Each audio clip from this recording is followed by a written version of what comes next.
Como ha dicho Rocío, yo soy arquitecta y ya, bueno, casi 20 años de ejercicio profesional, los últimos dedicados a la sostenibilidad urbana, ¿no?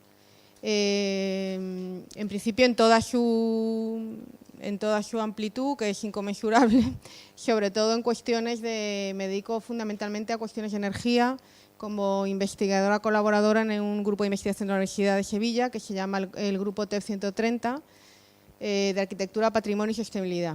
Entonces, yo os voy a venir a hablar hoy de los indicadores de sostenibilidad urbana, ¿no? El tema de los indicadores es un poquito arduo, los manuales son bastante extensos y parecen muy aburridos, y yo os voy a tratar en principio de explicar la utilidad, ¿no? Porque manejar indicadores yo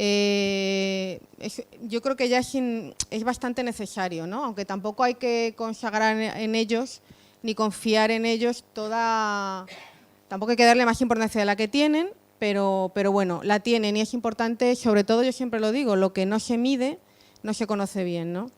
Y tenemos que acostumbrarnos en urbanismo a empezar a medir, ¿no? Las bases, ¿de dónde vienen? ¿Cuál es la base teórica de un sistema de indicadores? Bueno, los sistemas de indicadores son modelos. La generación de modelos está en la base forma la base de la metodología científica, ¿no? Un modelo es una realidad idealizada, simplificada, que representa un hecho, un suceso, que es complejo de conocer y que no se puede conocer directamente, ¿no? Con un modelo lo analizamos, lo entendemos, lo controlamos, lo evaluamos y hacemos predicciones. Os voy a decir una frase de Mario Bunge que, hablando sobre el origen de las teorías científicas, decía que la realidad, paradójicamente, se empieza a conquistar idealizándola, ¿no? Y es así, o sea, en realidad los avances del conocimiento siempre han generado modelos que son idealizaciones de una realidad. Lo que tenéis que entender es que el modelo, esa idealización, no es la realidad, pero es útil para entenderla, ¿no? Es una herramienta. Y también apuntar que, bueno, ya desde mitad del siglo pasado, aproximadamente desde la mitad del siglo XX, con el desarrollo de la teoría de sistemas, ya todas las disciplinas son metodológicamente uniformes. Es decir, desde disciplinas, en principio, que nos parecen tan alejadas de la metodología científica, como la psicología, la sociología, que es básicamente el estudio de la ciudad, hasta las ciencias físicas, ¿no? Como la química, la física o la astronomía, se rigen por los mismos métodos de desarrollo, ¿no? Entonces, os voy a poner ejemplos de modelos a los que estamos muy acostumbrados, los admitimos y confiamos en ellos. Ya se ha hablado, hemos puesto varios ejemplos del modelo, por ejemplo, que utiliza una ciencia física muy cercana a nosotros, que es la medicina. Nosotros, cuando vemos esta analítica de fluidos corporales, de varios, pues confiamos en lo que dice, ¿no? La medicina, una ciencia física, ha establecido, primero ha seleccionado cuáles son aquellos parámetros más importantes que definen la salud de un organismo, y después de cada uno, que eso ya es un avance bastante importante, y después de cada uno de esos parámetros ha dado unos umbrales de salud, ¿no? Entonces yo sé que si la glucosa la tengo entre 70 y 110, estoy bien, y si me salgo de esa horquilla, algo está pasando. Si nosotros realmente pensáramos que una persona, por ejemplo, un médico, es capaz de, viendo simplemente esta especie de código, que para nosotros es indescifrable, identificaría seres humanos distintos, ¿no? Yo estoy convencida de que un médico sabría que este análisis pertenece a una niña, a una niña de 8 años en concreto, de 5 años, que fue mi hija, ¿no? Y no deja de ser un código útil para conocer una realidad. Evidentemente, la manera en que el organismo de una niña de 8 años se comporta no me lo dice este papel, pero me dice mucho de esa realidad, ¿no? Y hay que pensar que, yo siempre digo una cosa, hoy en día ningún sistema de salud pública en el mundo admitiría que nadie entrara a un quirófano sin suficientes pruebas diagnósticas y sin suficiente toma de datos, ¿no? En ese sentido necesitamos ciertas pruebas de un poco de confianza, ¿no? Y esos son los indicadores. Os voy a poner, por ejemplo, otro modelo que todos hemos utilizado, que son los mapas. Los mapas son otro modelo de representación de la realidad, en este caso un territorio, que es una representación idealizada. Y lo importante de los mapas, por eso os traigo las tablas rudolfinas de Kepler, es que nunca, o sea, los mapas no han necesitado ser perfectos ni hiperprecisos para ser útiles. Es decir, que todos los defectos que le achaquemos a los sistemas de indicadores probablemente estén fundamentados, muchos, pero es una maquinaria que nos sirve para echar a andar, ¿no? Y con mapas muy rudimentarios, mucho más rudimentarios que esto, bueno, ya esto es una cosa súper avanzadísima, se atravesaron mares y se conquistaron montañas y el hombre logró, bueno, pues ciertos objetivos o un poco empezó a conocer quién era en el territorio, ¿no? El mapa es un modelo, es otro de los modelos. Los modelos representan sistemas complejos. Como lo del sistema complejo es un poco rollo y nadie lo define bien y tal, yo simplemente voy a apuntar 4 cosas de un sistema complejo. Un organismo vivo es un sistema complejo, un territorio es un sistema complejo, una ciudad es un sistema complejo. Tienen elementos integrantes que se relacionan entre sí y que prácticamente son idénticos. Os podéis empezar a imaginar un montón de sistemas complejos. Esto se refiere a sistemas vivos, luego hago otra distinción. Las interacciones persiguen un propósito propio de los sistemas vivos, no de los no vivos. Los no vivos no persiguen... El propósito viene a ser una función. Es difícil hacer predicciones sobre su comportamiento y lo más importante de todo es que en los sistemas complejos lo más importante no son las propiedades que emergen en el propio sistema y las que se reprimen de los individuos, ¿no? Esto, el sistema lo es todo, los elementos, el propósito y las relaciones. Es decir, un conjunto de neuronas en una disolución no forma un sistema inteligente. El sistema inteligente es un cerebro, ¿no? o un sistema cognitivo. Y eso es un sistema complejo. Yo os he traído la imagen de unos flamencos, ¿no? En el delta del Ebro, que el vuelo de estos animales es uno de los sistemas complejos que estudian alguna rama de la biología y os pregunto, ¿cuál es el propósito del vuelo de los pájaros? Bueno, pues los pájaros probablemente vuelan con un propósito y hacen esas formaciones en el aire por alguna razón, y es que irán a anidar o irán a buscar alimento o irán a descansar o a cualquier cosa. En una ciudad, que es un sistema complejo, estas son unas imágenes muy bonitas que se pueden obtener en la página web de la NASA, ¿no? De ciudades vistas de noche, que no está a escala, por cierto, no he puesto escala. Bueno, o ha salido un poco a escala, la verdad, pero no tiene escala.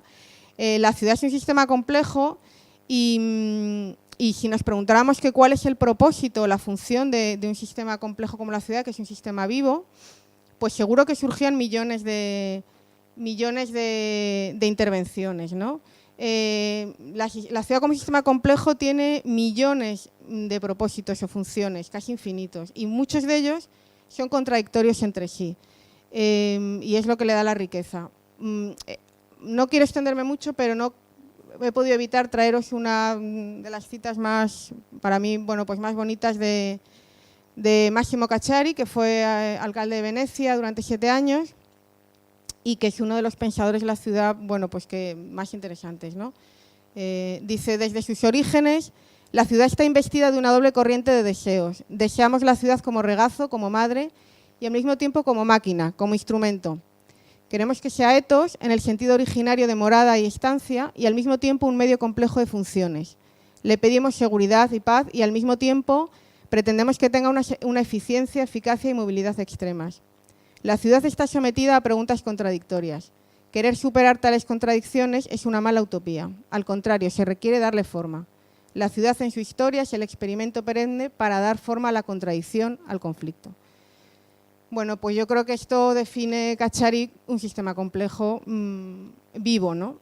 que es la ciudad. Y precisamente, como se ha comentado hoy Marta, no debemos huir del conflicto. La ciudad es el lugar precisamente enriquecido en parte por el conflicto. Y bueno, como ciudad como sistema complejo, ¿qué modelo? ¿Qué modelo? Porque sobre la ciudad la historia ha dado millones de modelos. O sea, se llevan haciendo modelos urbanos, bueno, desde el Renacimiento e incluso mucho antes, ¿no?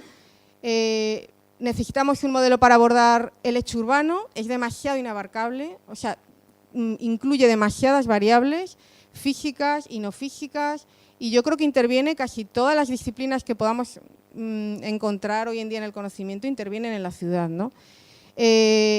Como es un sistema vivo, pues le llamamos ecosistema, y de ello se ocupa la ecología. El tratamiento científico del hecho urbano ya es ineludible. Os he traído una portada de la revista Nature, una de las revistas, bueno, creo que la revista con mayor impacto de investigación científica en el mundo, que en los últimos años empieza a dedicar números al tema de la ciudad. Y esto es nuevo, es realmente nuevo, ¿no? Nature nunca se ha publicado, nunca se ha preocupado, hombre, sí de las ciencias sociales, pero no específicamente de la ciudad, ¿no?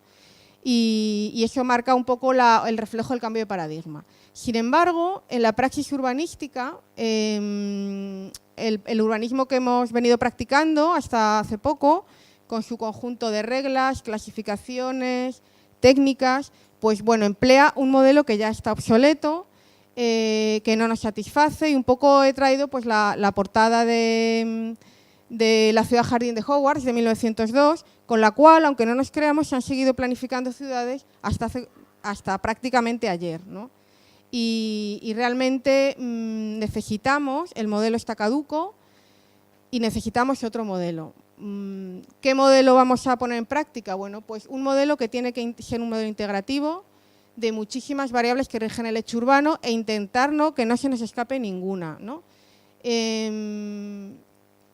De todas las variables que intervienen porque en el fondo, ¿qué buscamos? Buscamos, de ese sistema complejo, buscamos un estado de bondad, un estado de salud, ¿no?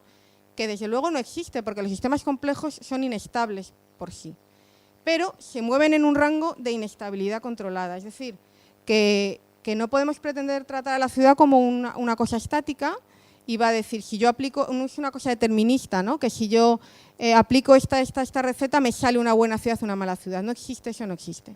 La ciudad está en perpetuo cambio y tiene pero sí que podemos alcanzar un margen de un estado que consideramos de bondad, o por lo menos que lo consideren de bondad la mayor parte de los que la habitan, ¿no?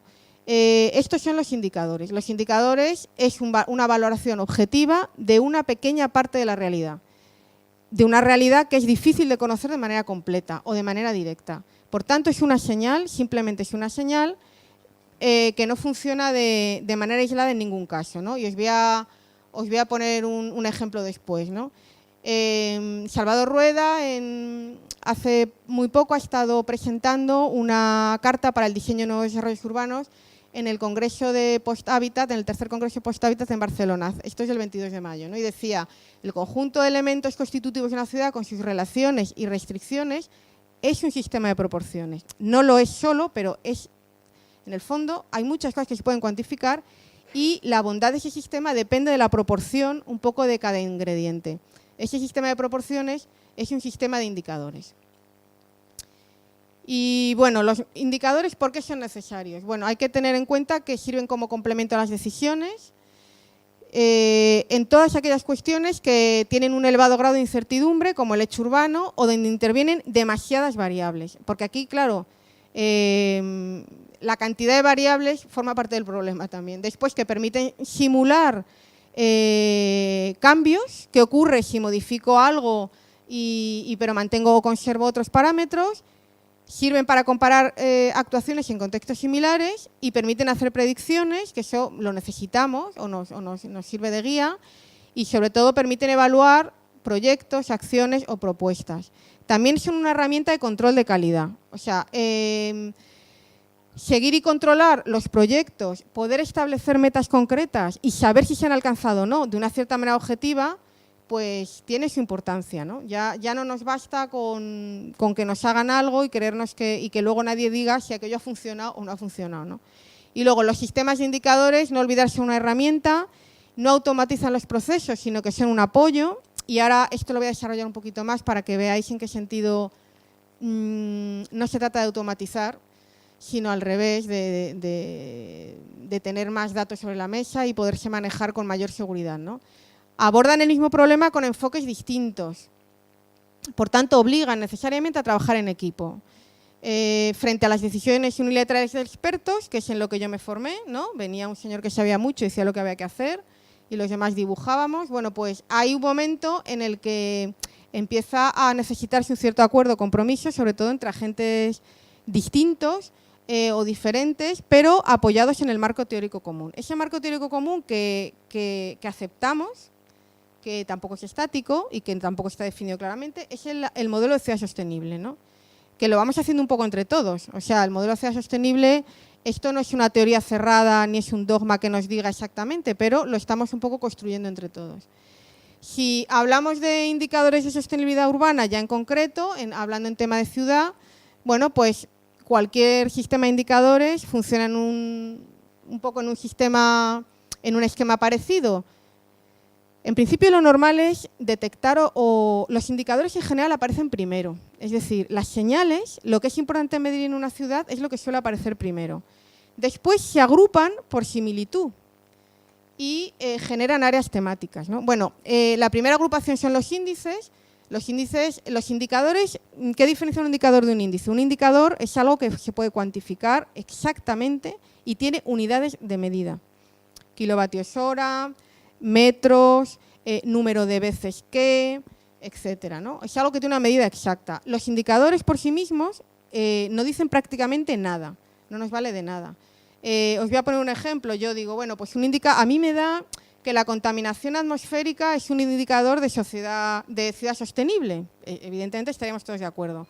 Me voy a la Plaza de Armas de Sevilla, mido la concentración de CO2, de dióxido de azufre, no sé qué, saco unos datos y en principio no me valen para nada. Yo no sé cómo mejorar ese espacio o cómo mejorar tal con ese dato, ¿no?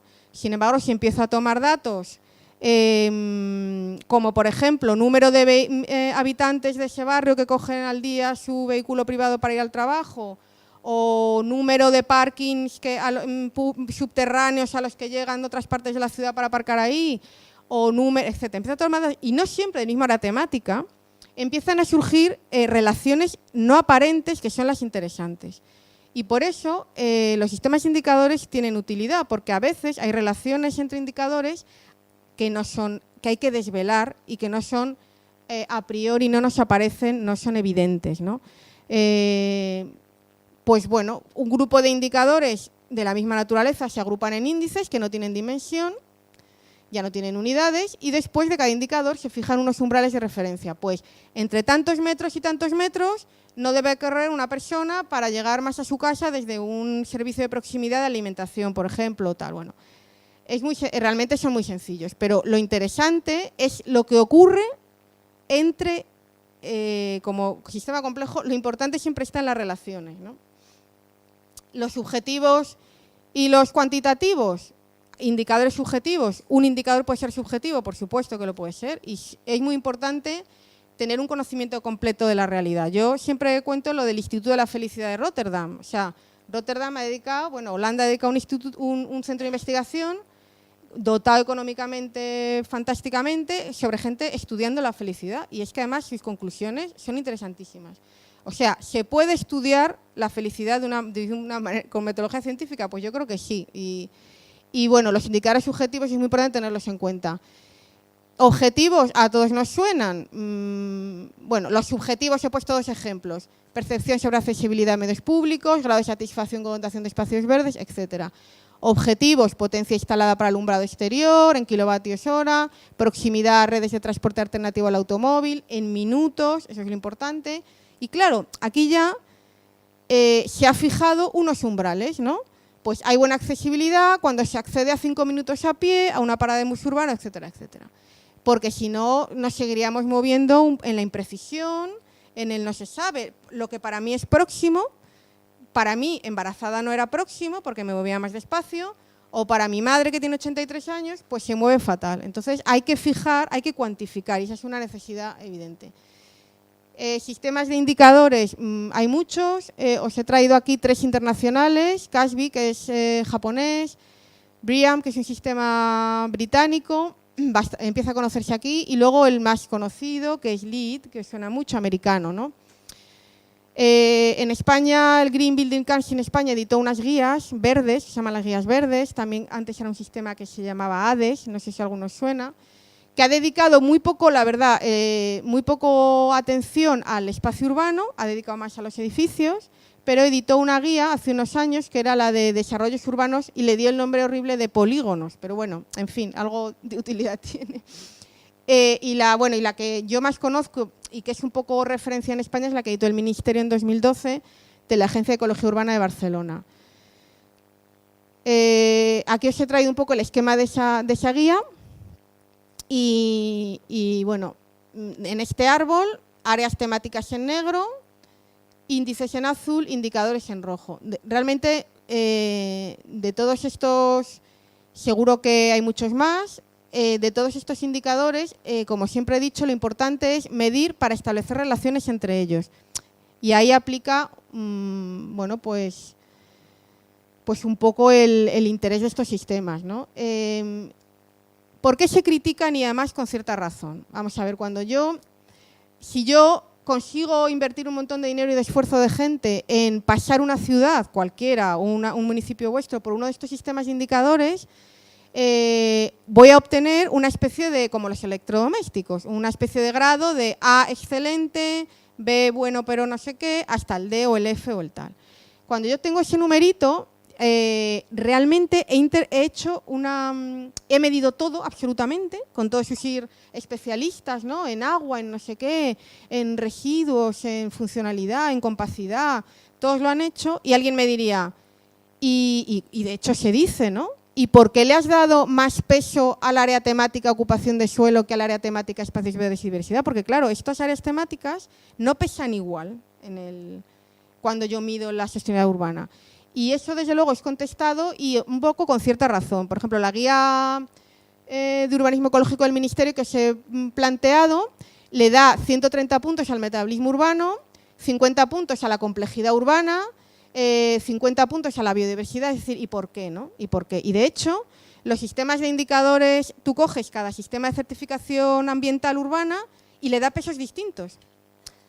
¿Y esto por qué ocurre? Pues porque aquí entra el factor subjetivo del hecho cultural local. Es decir, lo que para mí es sostenible, pues para una mentalidad americana es que ni siquiera lo ha computado o le parece... En fin, aunque realmente el marco teórico, ya os lo he dicho, es común y la ciudad sostenible y la ciudad estudiada científicamente es un hecho global, el factor subjetivo de lo local pues tiene mucho peso, ¿no? Entonces, muchas veces yo personalmente le veo más el interés de estudiar casi áreas temáticas, porque luego el resultado final, o sea, el veredicto final de mi ciudad es una ciudad A y la tuya es una ciudad C, yo eso ya lo veo un poquito más complicado de definir, ¿no? Os voy a poner un ejemplo. Lo importante es que nos sirve para detectar problemas o áreas temáticas donde realmente es más fácil o se puede intervenir de manera más directa, ¿no? El mismo modelo de ciudad sostenible, cogemos el mismo sistema de certificación, aplicamos los 52 indicadores a Lagos, en Nigeria, ciudad con 13 millones de habitantes, una de las ciudades más pobladas de África y una de las mayores del mundo, a Estocolmo, que le han puesto la calificación así fabulosa de ciudad alfa, y a Dos Hermanas, ¿no? Una ciudad cercana a nuestro ámbito cultural. Bueno, podríamos hacerlo y obtendríamos un resultado. Yo no me fiaría realmente mucho de que si a Lagos le ponemos una F, a Estocolmo le ponemos la A y a Dos Hermanas en medio, ¿no? Yo creo que lo importante es que el mismo modelo lo podemos aplicar a ciudades tan distintas como estas. Ahora, ya habría que sentarse a discutir mucho, largo y tendido, de si a Lagos a lo mejor lo que hay que hacer es incidir en sus aspectos sobre gestión y gobernanza, por ejemplo, en ciudades hiperorganizadas, donde ya tienen muchísimas instituciones, ya con mucha madurez, como Estocolmo, o ciudades que están un poco en medio camino, como son las ciudades del sur de Europa, ¿no? Por tanto, la aplicación siempre hay que tener en cuenta el contexto. Lo más importante es que nos sirven para valorar tanto la calidad de las intervenciones de alguna manera más objetiva, un poquito más objetiva. Y también la oportunidad. Y ahora os voy a poner algunos ejemplos, ¿no? Es que muchas veces hay veces que intervenir en el espacio público, en fin, hay que tomar decisiones sobre si eso es lo que hay que hacer. Y hay indicadores que valen para eso, o por lo menos que nos orientan y que nos orientan, ¿no? Entonces, de todos aquellos espectro de variables que intervienen en la ciudad, de las cuales el urbanismo ortodoxo ha olvidado prácticamente todas y que el urbanismo sostenible reivindica que intervengan, muchas ya están dentro de las normativas. Por ejemplo, la accesibilidad del viario. Todas las comunidades autónomas en España tienen y hay una nacional de accesibilidad, tienen una normativa nacional sobre eficiencia energética del alumbrado exterior, pero hay millones de variables que se han quedado fuera. Por ejemplo, proximidad de equipamientos, se puede medir, porcentaje de la población con proximidad simultánea a distintos tipos de equipamiento respecto a la población total. Bueno, primero se han segregado los tipos de equipamientos y se han dado unas distancias, ¿no? Compacidad corregida, factores morfológicos, son importantes. Yo creo que son importantes. Relaciona el volumen construido al espacio público en un determinado tejido urbano. A veces la ciudad es demasiado compacta y a veces es demasiado difusa, a veces está entre medias. Podemos intentar calcular o cuantificar este aspecto, ¿no? Espacio de estancia por habitante. Nos creemos que existe poco y a veces no. Lo que pasa es que hay mucho, pero está mal cualificado. Se puede medir. El tema de la gestión existe. Normalmente este tipo de indicadores son binarios. ¿Existe un instrumento de gestión transversal de procesos urbanos a través de la administración local? ¿Sí o no? ¿Existen instrumentos de gestión territorial y temporal de los procesos urbanos? ¿Sí o no? También son importantes. Nos encontraremos con realidades donde es que no haya instrumentos. Entonces, muy complicado.